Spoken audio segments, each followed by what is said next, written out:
Greak Memory of Azur is an attempt to innovate on what has become a somewhat predictable and, dare I say, dull genre.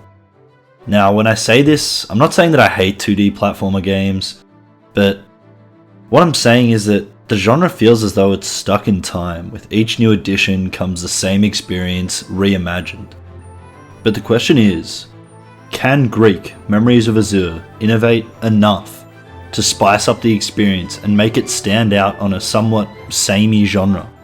Greak Memories of Azur is one of those games that has its moments.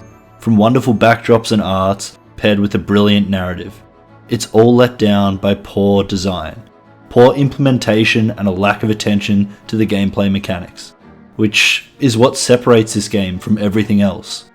It's a mixed bag of emotions when it comes to the game.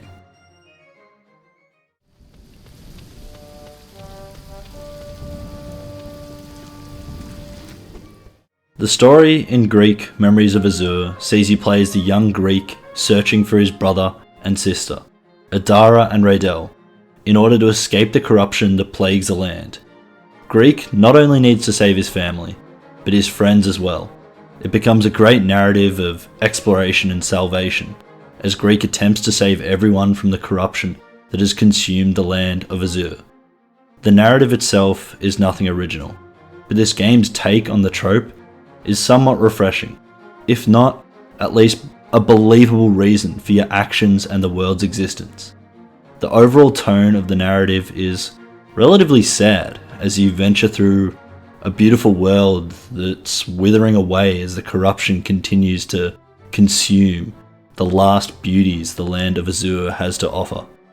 The characters in the world of Azur are excellently designed. Each feel distinct yet similar in appearance. The way they all interact with the player and the world around them just helps to immerse you in the world itself.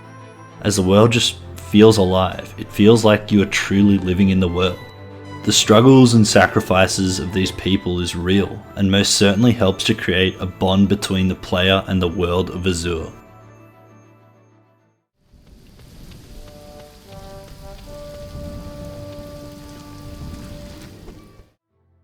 Greak Memories of Azur does a fantastic job at providing a range of different abilities and traversal tools, but not a good job at introducing them to the player. Within the first hour or so of playing, you get a double jump, a wall climb, and a roll, which doesn't sound like much, but mastering how these all feel takes some time. Then you add in the fact that the game now forces you to control two characters at once.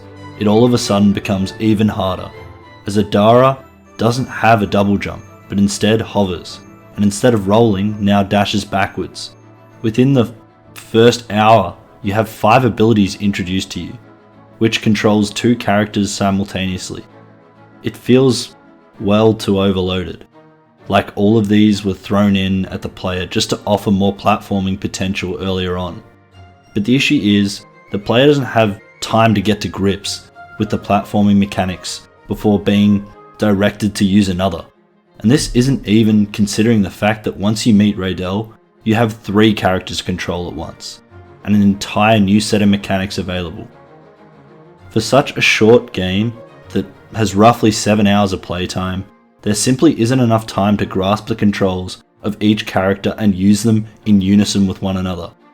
However, I will have to say that despite all this, once you get to grips with balancing your 3 characters and their available abilities, it becomes extremely fun to traverse the world with the 3 young heroes.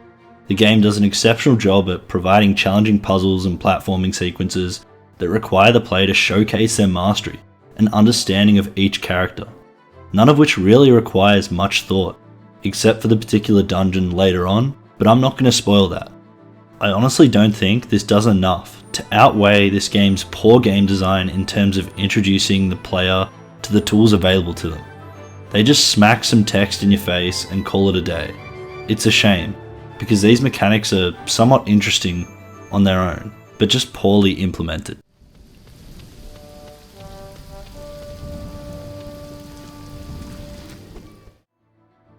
Greak Memories of Azur's combat is pretty one-dimensional. There isn't much going on for it at all.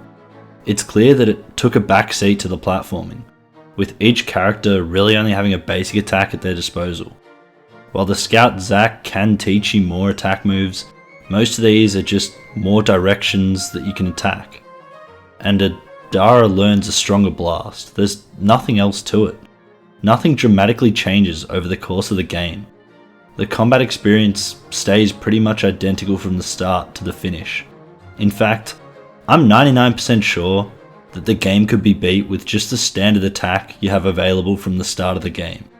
You could argue that having 3 different characters with their own movesets makes it somewhat interesting, but their kits are far too similar to feel any different from one another, which is a shock when considering that Adara is meant to be a ranged magic user that can't even cast a spell that reaches longer than the swing of Riddell's sword. Greak Memories of Azur's combat is just bland, simple, and remains the same through the entire playthrough of the game. On the other hand though, its boss fights are unique and memorable.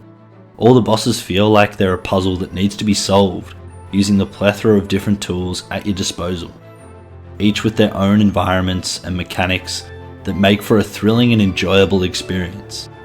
That is, until you figure out a lot of them are very cheesable.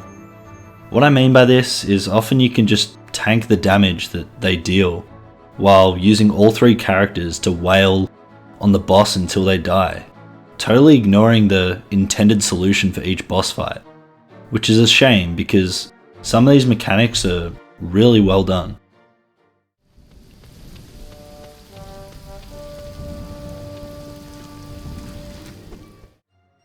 But for all the flaws of this game, one thing that just about nobody can criticize is the wonderful and beautiful art style of this game. From the design of each character to the lush landscapes and exceptional sound design. It was hard not to just stand there in awe. The landscapes are extremely well designed and help to build this world and make it feel alive. Not to mention the sound design of the environment is somewhat perfect. I mean, listen to this.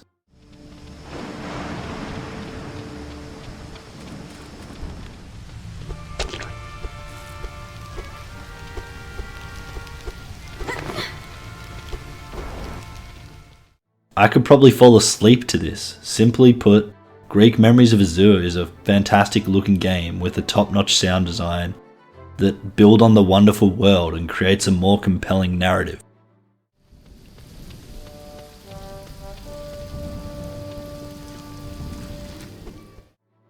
It's fitting that the game is called Greak Memories of Azur, because after completing this game, it's going to stay a memory of mine for a while. Not because it was a masterpiece, nor because it was the worst game I've ever played, but because I simply can't form a clear opinion on this game. It's not a great game, nor is it a bad one. I honestly think that this is as close to an average game as an average game can get. I'd love to hear what your thoughts are on the game in the comment section down below, as well as make sure to leave a like and subscribe if you enjoyed the video and want to see more.